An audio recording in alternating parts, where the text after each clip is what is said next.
Coming through.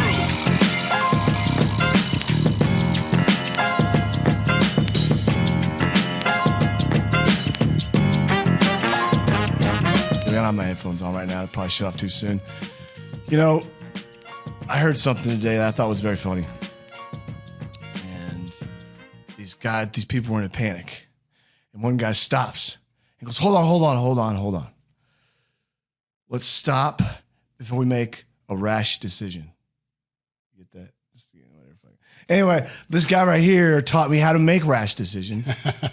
And he is, I'm nervous right now. And I'm telling him, I feel like going to your office, even though I didn't go to the office his office too many times after 10 years of being there.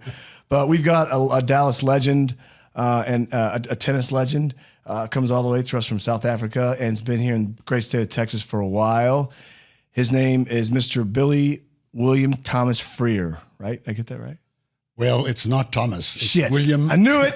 It's William Trowbridge Freer. So think about those initials, WTF. What the fuck? Oh, yeah, okay, yeah, whatever, man. No, that's my initials. I mean, I know shit. I know this. So anyway, it's no further introduction here. Mr. Billy Freer, talk to us. How are you? Thank you, Curdy. It is a pleasure to be here with you today, and I'm looking forward to having a chat. So, yeah, you know, as Curtis said, that I've been in Texas a while. Actually, I've been in Texas now for 49 years since I immigrated from South Africa, and went back to South Africa for 5 years in 1989, where I developed a beautiful resort called Fancourt. Oh yeah, and Fancourt is recognized, or was recognized, as one of the top golf destinations in the world by CNN. So it's a fabulous development. We brought that out of the ground, and I was there 5 years. And my promises to my wife, you got to came back to the States. My wife is an American, so she's awesome. Yeah, I promised her that when we went over there, that it wouldn't be permanent, But I wouldn't mess with her if I were you people. Don't mess with Glory ever. No, I'm glad.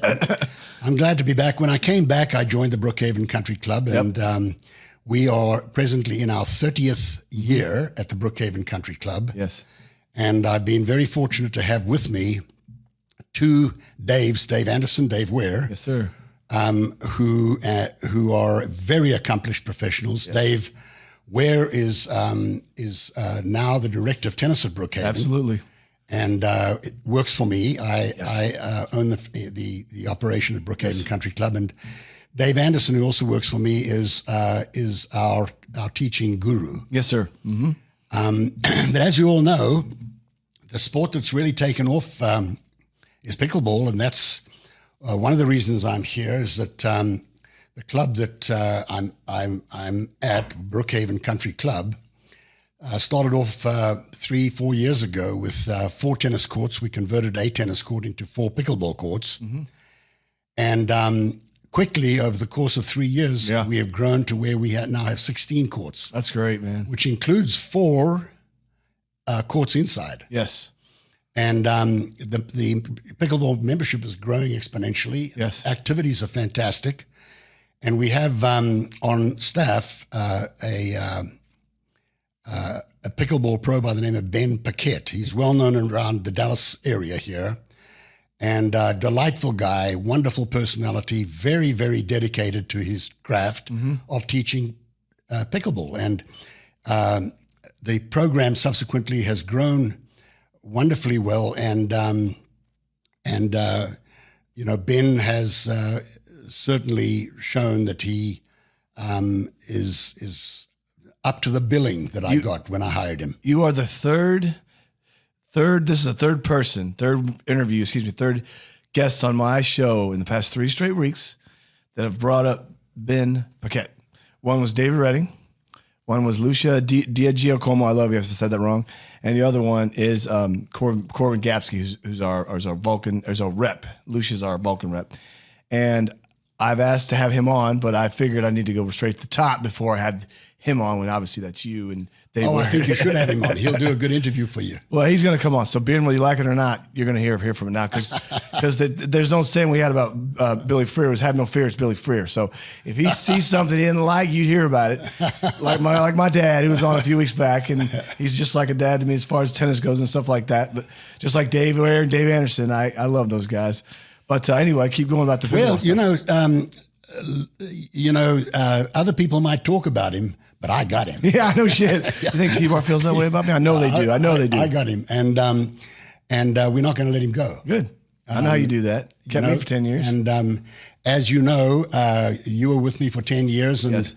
and you were one of our top professionals, and quite frankly, you were one of the shorter tenures amongst the senior guys. I know. Because I've got 3 people that have been with me for 30 years right now. Yep.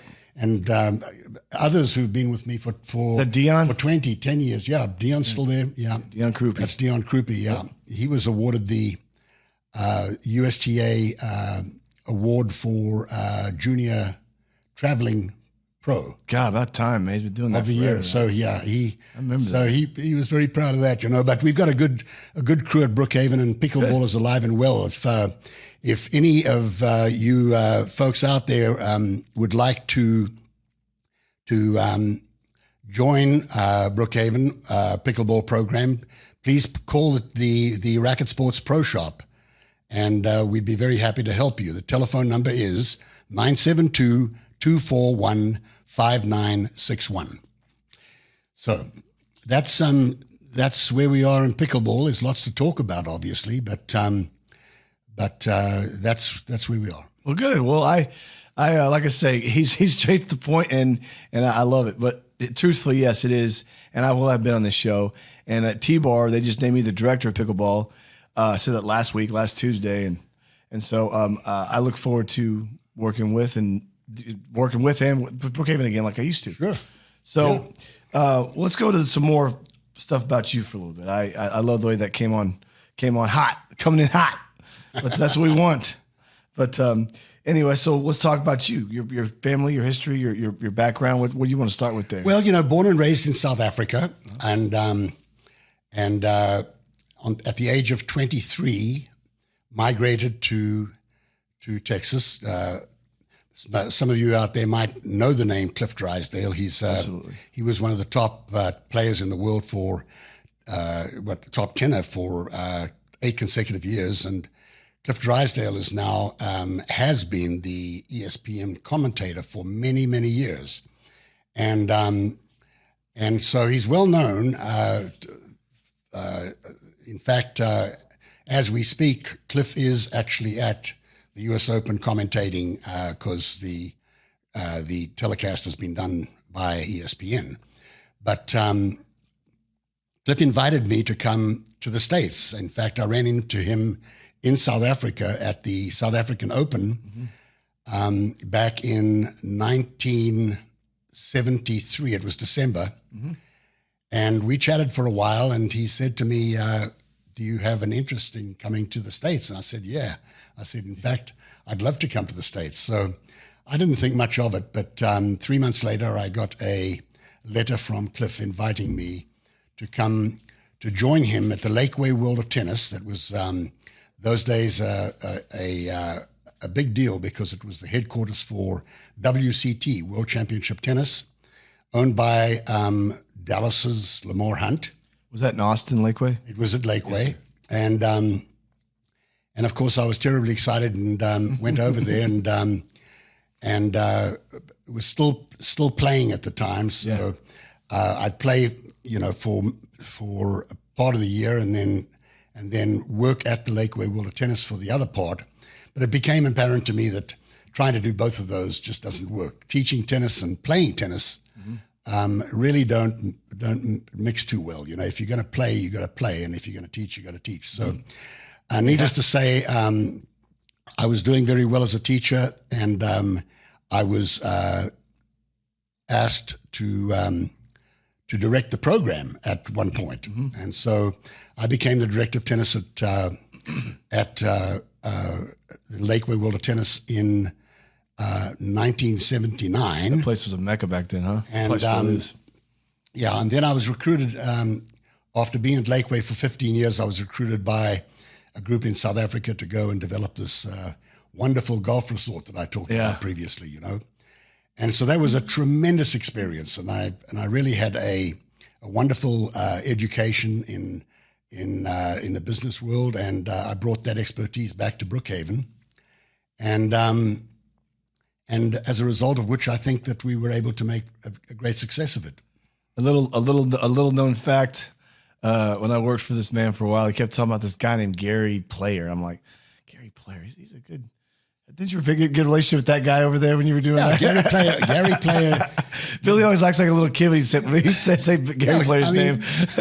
Gary Player was stud golfer, right? Oh God, man. I mean, you know, you're world champion golfer. I know. And you know, he's recognized as being probably one of the top 5 golfers in the history of the sport. Yeah. You know, and got all kinds of. Oh yeah. He's got 8 majors under his name, and you know, 8 majors is a lot of golf majors. You know. Yes. Yeah. I mean, Phil Mickelson's got 5, I think. Yeah. Let's talk. Speaking of majors, let's talk about you. Your tennis. Come on now. Well, okay. So you know about that number 1 guy. Obviously, you know, when Curtis and I were talking about what we talk about, you know, he said, "Well, you know, what are the high points of your career?" And so I thought about it, and really there are 3 different high points. One is on a personal basis. Mm-hmm. One is my tennis playing career. Yes, sir. And one is my my business career in the day he hired me, 2000. Just kidding. Just go with it. In the club business, you know. And so, talking about my personal, you know, highlight was when I lost my dad back in 1985, and in 1986, my wife became pregnant, and I was absolutely convinced that this was the new Jimmy Freer. Jimmy was my dad's name, okay? And so, to the point that my wife actually was panicking about it, because she said, "What's going to happen if it's a girl?" Oh, that's right. Yeah, that's right. But anyway, turned out that it was a boy. We had a. Oh, thank God. That was a celebratory moment for us, and one I'll never forget, you know. Yeah. But on the playing side, you know, I played the World Tour for about 5 years. Yeah. And at Wimbledon in 1971, now keep in mind, that's 50 years ago. Yeah, that's all right, man. You don't look like it. I was playing the doubles tournament with a fellow called Byron Bertram. Mm-hmm. Byron was a 2-time Wimbledon junior champion. Is he the guy that... No, keep going. Sorry, keep going. He was a Wimbledon junior champion twice. Yeah. And, you know, was just a tremendously good prospect. Didn't realize his full potential because of injuries, but he was a hell of a player, and he was my doubles partner. And we played against 2 Americans, Cliff Ritchie, who was a top tenor in the world, who partnered by Tom Gorman. No way. Who earlier in the day had beaten Rod Laver. I know. I remember that. Yes. And so it was a huge opportunity for us, and they scheduled us on the center court. So I played the center court at Wimbledon, and I want to tell you that if ever there's a experience to remember, it's playing on a center court. At Wimbledon. Wow! And wow! So it was really quite something. But we beat them. We beat them in 4 sets, which of course makes it even a bigger highlight. Yeah! Oh yeah! On the career side, I'd have to say that it's split between my successes in South Africa, building this wonderful resort, which I'll always remember, and then also with the success we had at Brookhaven. In 2003, Brookhaven was named by the United States Tennis Association as the #1 tennis organization in America. And I was there. And when they called me to tell me that, I remember the tremendous feeling of pride for myself and my staff. Cody was on the staff at the time, and I call him Cody. You know, I know his name is Curtis, but I call him Cody. Okay. But anyway, those are the highlights of my career. As I said, I came over here in 1974 after Drysdale invited me, and I was at the Lakeway World of Tennis and went back to America, to South Africa for the development of that property, and then finally made my way back to the States when I was actually. I got a call from another Club Corp person. Yes. Club Corp is the company, which incidentally, folks, is now called Invited. Oh, I didn't know that. Okay. Yeah, that they have recently changed their branding. Okay. And it's not Club Corp anymore. It's Invited, so keep that in mind. So Club Corp is our... Yeah, you keep going. Sorry. Yeah, well, Club Corp has been the biggest operator of private clubs in the world for many, many years. Yes. And, of course, Invited now is the biggest operator of private clubs in the world. I was invited by a fellow called Tommy English, who helped Club Corp on a national level and helped them on a regional level also when the job at Brookhaven became available. And so they called me, and I was at my desk in South Africa. Oh, yeah. And I had been thinking about moving back to the States, and so the timing was good, and I moved back, and I've been at Brookhaven ever since. I mean, what do you, when you walk into a place like that? When I walked in there, when I played tournaments there back in the 90s, it's too much stimulation, it's too much. But point is, when you walked in there from never hearing or seeing, especially back, when did you get there? October 92, is that right? It was September 92. Oh, okay.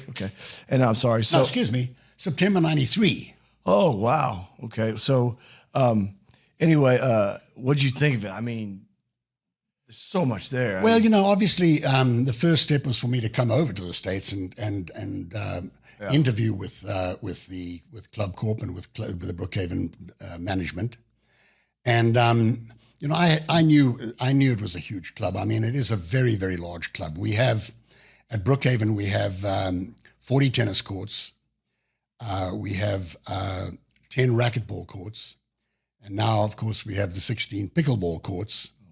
And just a very active program. Where'd you put those pickleball ones on courts 9 and 10? Where'd you put them? Court 9. Court 9. Okay. That's one of the cover courts for those who don't know. Okay. Yeah.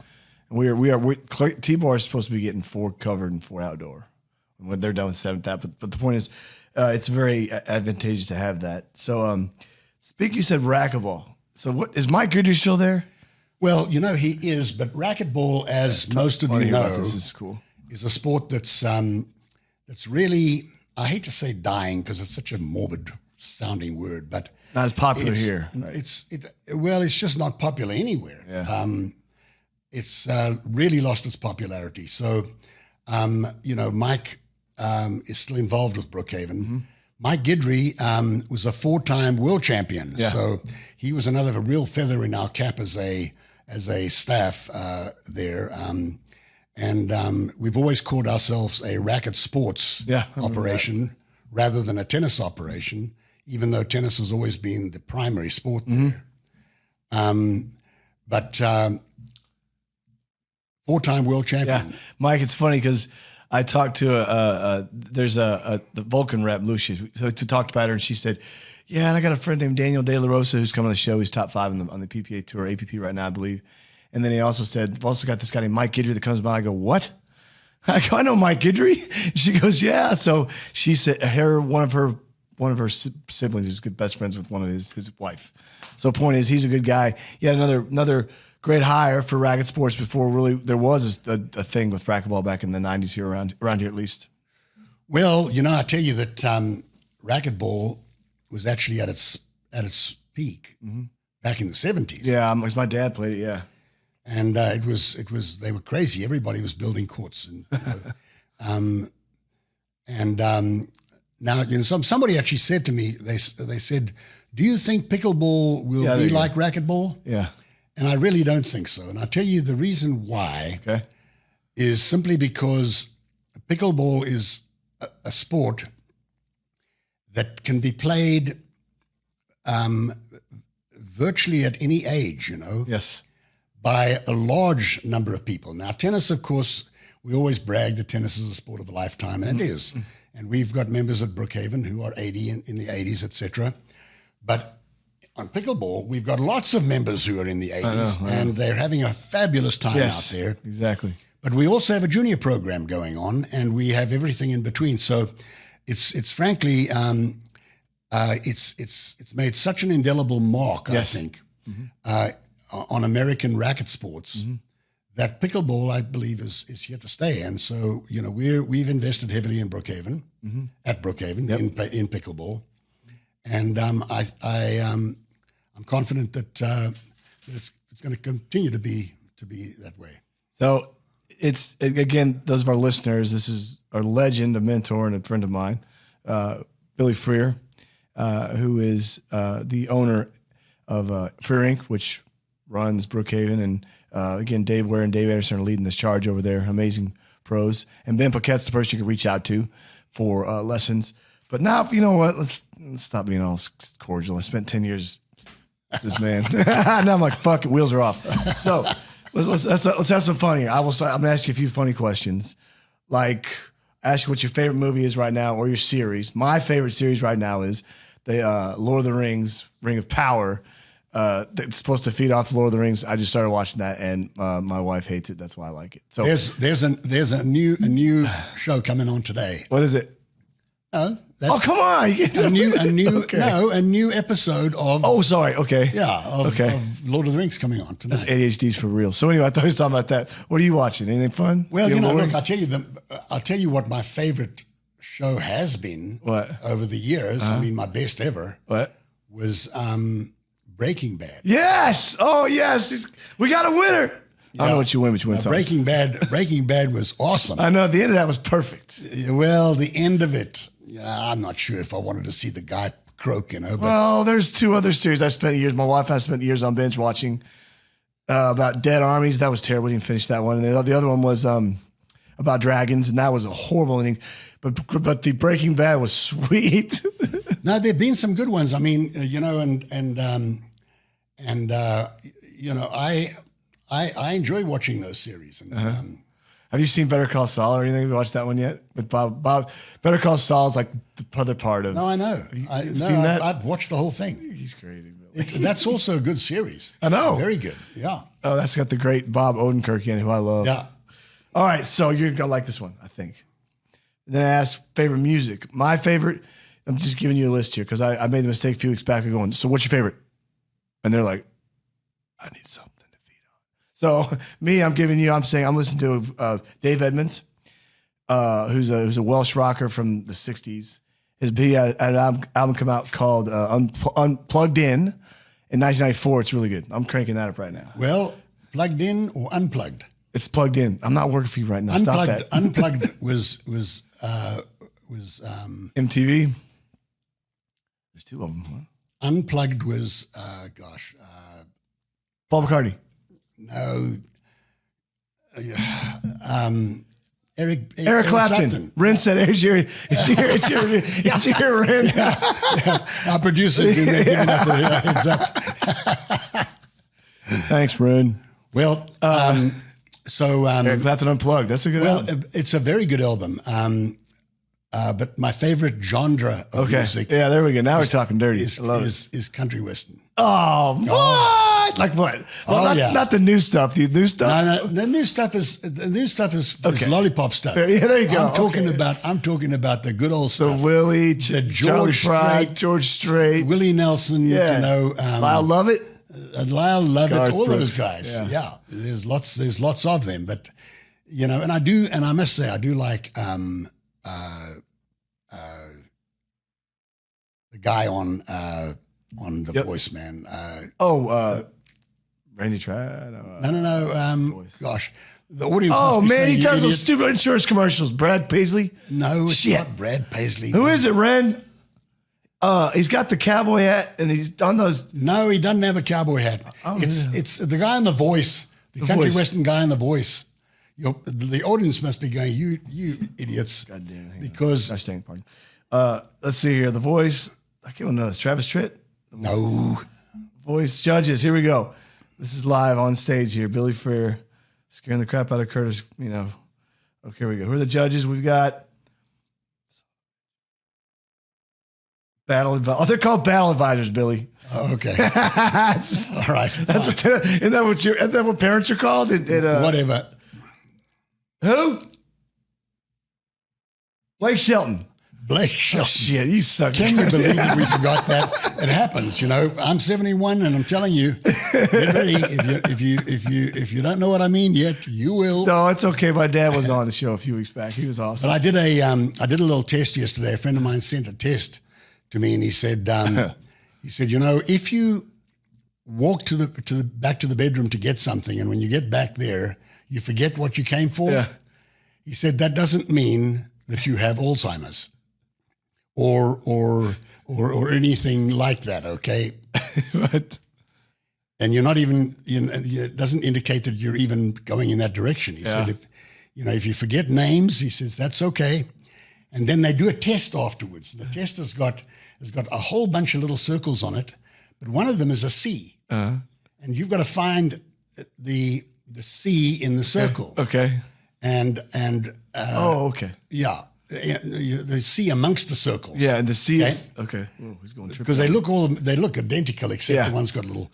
But anyway, I passed that test with flying colors. So even though I didn't remember Blake Shelton's name, I must tell you that I'm not getting old. Too old. He's not. He used to call. This is coming to our. I love this. He used to come. We used to have meetings on Thursdays at 1:30, right? Was it Thursdays? How can I forget that? And then we'd all go there. We'd all go in there real quietly. He'd come and, flipping his wrist and all this. He goes, troops, Davey. Goes down, gets everything going, starts talking. This won't be long. We're like, oh, shit, every time he says that. But anyway, so we got Eric Clapton Unplugged. You got Breaking Bad. So who's your favorite former employee? Who's my favorite? Oh, Curtis Reese. You see what I'm saying right there? I mean, he just fed my self-esteem because it's really low. What am I supposed to say? No, I'm just kidding. No, man. Puts me on a spot like that. The last, the other thing. I would not tell you that anyway. No, I know that. He's had thousands. I'd say at least hundreds of pros go through. Interesting. You ask about favorites. Oh shit. As you all know, we lost one of our wonderful monarchs, Queen Elizabeth II. Yes, sir. And it's widely known that her favorite American president was Ronald Reagan because they both had a love for horses and they used to ride horses and stuff like that together. And so she considered him to be her favorite American president. But when she was asked recently who the favorite president was, she said, I love them all. And then they said, well, who's your favorite prime minister? And she said, I love them all. That's what leadership is all about. Yeah. You see, you don't single out people. No, you don't. So I'm not going to tell you. No, I didn't mean that. You know that. That was a joke. You know that. I know that. You were one of my favorites. He was for sure. No, yeah, thank you. But he was anyway. He's always fun. But we know how to get in touch with Billy. And we also know that there's a wide variety of shows to choose from, and the vocal family, which seems like we're building more and more people to come to our umbrella.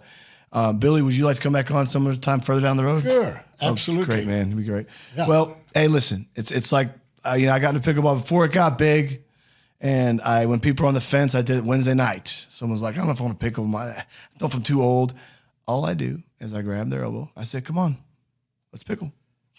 Thanks, guys. Well, I'll say one more thing about pickleball is that it's probably the only sport I know that a player can go out there never having played before and have fun the first time they play. Because I can tell you, tennis is not that way. Not at all. I mean, tennis is a miserable thing to start.